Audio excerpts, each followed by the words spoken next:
Hello दोस्तों, स्वागत है आप सभी का अभय जी के जीएस में। और आज हम आपके लिए लेकर के आए हैं भारत के प्रधानमंत्री व मंत्री परिषद। ठीक है, तो भारत के प्रधानमंत्री व मंत्री परिषद में हम देख रहे हैं यहाँ पे, आप देख सकते हैं जो फिगर आउट हो रहा है यहाँ, है ना। तो इसको आप लोग देख लें, अच्छे से समझ लें, फिर इसके बाद हम प्रश्नों की शुरुआत करते हैं, है ना। तो ठीक है, आइए हम लोग प्रश्नों की शुरुआत करते हैं। देख चुके हैं। यहाँ पे पहला प्रश्न है, प्रधानमंत्री बनने के लिए न्यूनतम आयु कितना वर्ष होना चाहिए? तो न्यूनतम आयु जो है प्रधानमंत्री बनने के लिए होती है 25 वर्ष। कितने वर्ष होती है? 25 वर्ष। ठीक है।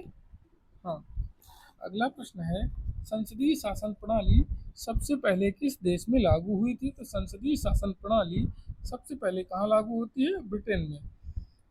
ठीक है, संसदीय शासन प्रणाली जो है वो है कहाँ से है? ब्रिटेन से। ठीक। हाँ, आगे देखेंगे, भारत के प्रधानमंत्री की नियुक्ति कौन करता है? तो इसका सही जवाब रहता है, भारत के प्रधानमंत्री को नियुक्त करता है राष्ट्रपति। कौन नियुक्त करता है? राष्ट्रपति। योजना आयोग का अध्यक्ष कौन होता है? योजना आयोग का अध्यक्ष प्राइम मिनिस्टर होता है, प्रधानमंत्री होता है। योजना आयोग का अध्यक्ष जो होता है वह कौन होता है? योजना आयोग का अध्यक्ष प्रधानमंत्री होता है। अब आगे अगला प्रश्न हम देख रहे हैं, यहाँ है, संघीय मंत्रिमंडल की बैठक का सभापति कौन है? ठीक है, संघीय मंत्रिमंडल की बैठक जो है का सभापति प्रधानमंत्री है। ठीक। प्रधानमंत्री का कार्यकाल कितने वर्ष का होता है? प्रधानमंत्री का जो कार्यकाल होता है वह 5 साल का होता है। ठीक है, प्रधानमंत्री पद से त्यागपत्र देने वाले भारत के पहले प्रधानमंत्री कौन थे? ठीक। ठीक है, ये अगला प्रश्न है हमारा कि प्रधानमंत्री पद से त्यागपत्र देने वाले भारत के पहले प्रधानमंत्री कौन थे? तो इसका उत्तर है मोरारजी देसाई। ठीक है, मोरारजी देसाई जो है प्रधानमंत्री पद से त्याग पत्र दिए देने वाले पहले प्रधानमंत्री थे। हाँ, कहाँ के थे? भारत के। आगे हम अगला प्रश्न देख रहे हैं, सबसे अधिक समय तक प्रधानमंत्री रहने वाले कौन थे? तो सबसे अधिक समय तक प्रधानमंत्री रहने वाले व्यक्ति हमारे पंडित जवाहरलाल नेहरू थे। पीटी नेहरू। कौन थे? पंडित जवाहरलाल नेहरू, है ना। भारतीय संविधान के अनुसार तथ्यात्मक संप्रभुता किस व्यक्ति में निहित होती है? भारतीय संविधान के अनुसार तथ्यात्मक संप्रभुता, कौन सी प्रभुता? तथ्यात्मक संप्रभुता निहित होती है, किसके अंदर निहित होती है? तो इसका उत्तर है प्रधानमंत्री। प्रधानमंत्री के अंदर जो है तथ्यात्मक संप्रभुता निहित होती है। ठीक है। हाँ, अगला प्रश्न हमारा है, भारत के पहले प्रधानमंत्री कौन थे? तो इसका सही उत्तर है, भारत के पहले प्रधानमंत्री हमारे थे जवाहरलाल नेहरू। कौन थे? जवाहरलाल नेहरू। कितने प्रधानमंत्रियों की मौत अपने पद पर रहते हुए हुई है? तो कितने प्रधानमंत्रियों की मृत्यु जो है अभी तक अपने पद पर रहते हुए हो गई है? तो यहाँ इसका सही जवाब है 3। 3 प्रधानमंत्री थे, रह चुके हैं पूर्व में, जिनकी मृत्यु हो चुकी है अपने पद पर रहते हुए। ठीक है। हाँ, आगे है,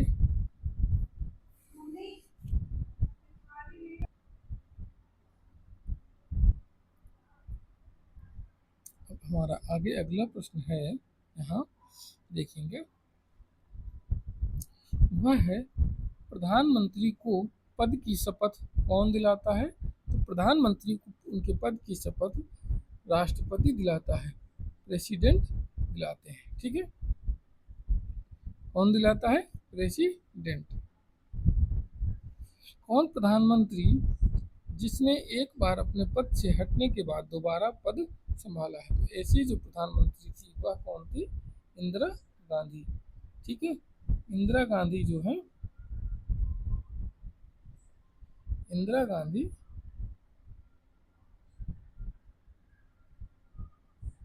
ऐसी प्रधानमंत्री हैं जो अपने पद से एक बार हटने के बाद फिर से दोबारा अपना पद संभालती हैं। ठीक है। हाँ। अगला प्रश्न है जवाहरलाल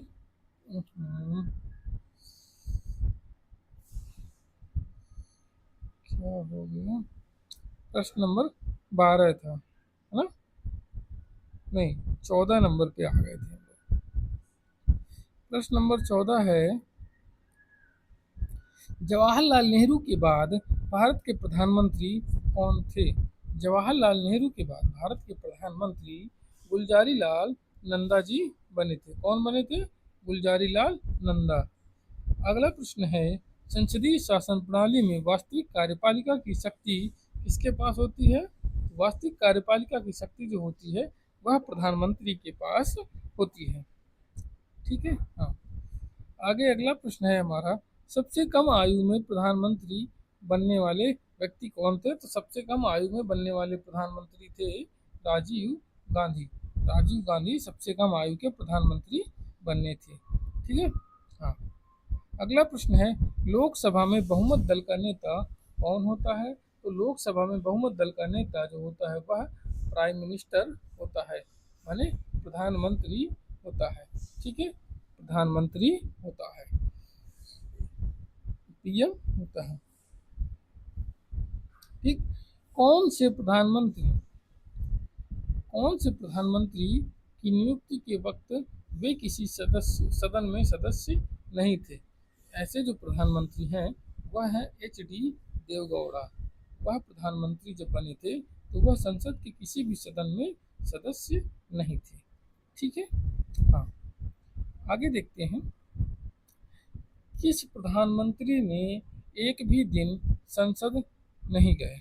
कौन प्रधानमंत्री, यहाँ पे लैंग्वेज टाइपिंग बहुत मिस्टेक है, यहाँ होगा ऐसे प्रधानमंत्री जो एक भी दिन संसद नहीं गए थे वह थे चौधरी चरण सिंह। जो प्रधानमंत्री बने थे वह एक भी बार जो है संसद नहीं गए। यथार्थ कार्यपालिका की समस्त सत्ता किसमें निहित होती है? यथार्थ कार्यपालिका की समस्त सत्ता जो है मंत्रिपरिषद में निहित होती है। ठीक है। हाँ। संघीय मंत्रिपरिषद के मंत्री किसके प्रति उत्तरदायी होते हैं? इसका उत्तर है लोकसभा के प्रति। संघीय मंत्रिपरिषद के मंत्री लोकसभा के प्रति उत्तरदायी होते हैं। किसी सदन का सदस्य बने बिना कोई व्यक्ति मंत्री पद पर कितने दिनों तक रह सकता है? कितने दिनों तक रह सकता है? 6 मंथ तक। ठीक है। संविधान के किस अनुच्छेद में मंत्रिपरिषद की नियुक्ति व पदच्युत का प्रावधान होता है? आर्टिकल 75 में मंत्रिपरिषद की नियुक्ति एवं पदच्युत का प्रावधान है आर्टिकल 75 में।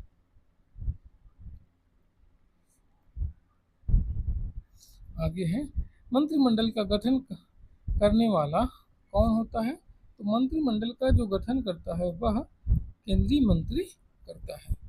ठीक। स्वतंत्र भारत के पहले कानून मंत्री कौन थे? स्वतंत्र भारत के पहले कानून मंत्री डॉक्टर BR अम्बेडकर थे। मंत्रिपरिषद के सदस्यों को शपथ कौन दिलाता है? मंत्रिपरिषद के सदस्यों को शपथ दिलाता है प्रेसिडेंट। ठीक है। कौन दिलाता है? प्रेसिडेंट। भारत के मंत्रिपरिषद में अधिक सदस्य कहाँ से लिए जाते हैं? भारत के मंत्रिपरिषद में अधिकतम सदस्य जो लिए जाते हैं वह लोकसभा से लिए जाते हैं। ठीक है। वह लोकसभा से लिए जाते हैं। अगला प्रश्न है स्वतंत्र भारत के पहले प्रतिरक्षा मंत्री कौन थे? स्वतंत्र भारत के पहले प्रतिरक्षा मंत्री सरदार पटेल थे। ठीक है। सरदार पटेल प्रतिरक्षा मंत्री थे। स्वतंत्र भारत के पहले वित्त मंत्री कौन थे? Doctor John Mathai. Doctor John Mathai जो थे वह स्वतंत्र भारत के प्रथम वित्त मंत्री थे। कौन थे? वित्त मंत्री डॉक्टर जॉन मथाई। अगला प्रश्न है हमारा अगला प्रश्न और आज का आखिरी प्रश्न, ठीक है। तो वह प्रश्न है प्रश्न नंबर 30। हमारा प्रश्न है यहाँ, क्या राज्यसभा का सदस्य मंत्रिपरिषद का सदस्य हो सकता है? राज्यसभा का जो सदस्य है वह मंत्रिपरिषद का सदस्य हो सकता है? तो इसका जवाब है हाँ। हाँ, एक राज्यसभा का सदस्य जो है वह मंत्रिपरिषद का भी सदस्य हो सकता है, ठीक है, हो सकता है। तो आपको क्लास पसंद आई हो तो वीडियो को लाइक कर दें, चैनल को सब्सक्राइब कर दें और दोस्तों के साथ शेयर कर दें, ठीक है। और आशा करते हैं आज जो है आपको क्लास बहुत पसंद आई होगी। तो ठीक है, यहाँ आज क्लास को यहीं समाप्त करते हैं। Thank you class, bye bye, take